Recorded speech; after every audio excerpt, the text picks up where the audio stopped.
Unnecessary confrontation. What does that mean? Well, what you're going to start to see a lot more moving on from 2020 is this phrase, avoiding unnecessary confrontations.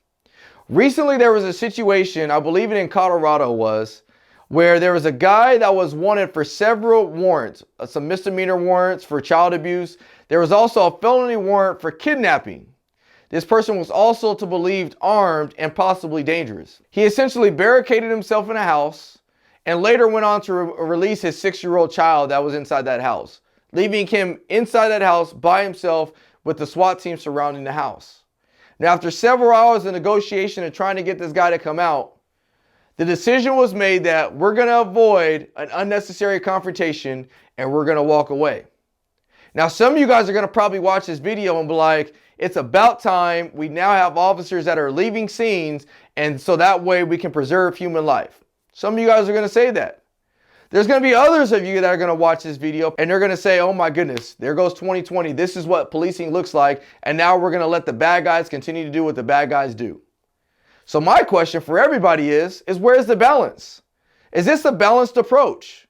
Is this how we should respond to situations? Well, you know, there's a lot of people that can say different things. I know if I was on the victim side of it, where say this person went and kidnapped my son after he was left into a house, you know, where police officers could have taken him off the street, I know I'm going to be very, very upset just because I know that there was an opportunity to apprehend this subject, but because they wanted to avoid unnecessary confrontation, this person was left to go out there and kidnap somebody else. Or you could be on the opposite side of the equation and say, no, this was a success. This allowed the officers not to create an exigent circumstance and go in there and take this person's life. But the reality of it is that this is where we're moving toward as a world. And this is kind of scary because at one point in time during our society, our job as police officers was to go and stop this guy, preventing him from going out there and continuing to commit crimes like kidnapping and a sexual assault or abuse, whatever it may be. But now we're actually a little bit more hands-off because we want to avoid some type of unnecessary confrontation.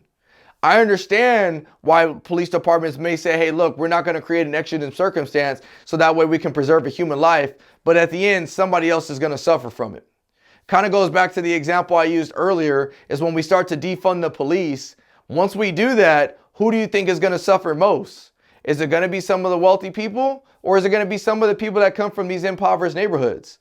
Unfortunately, we all know the answer to that question, and that's going to be some of the people that live in these impoverished neighborhoods, simply because they don't have the resources that they need to have security guards or somebody in their neighborhoods making sure that their neighborhoods are safe. And so when we make statements like that saying defund the police, or when we make statements and say, hey, we're going to avoid unnecessary confrontations, so unfortunately, the results of that could be detrimental to you and your family.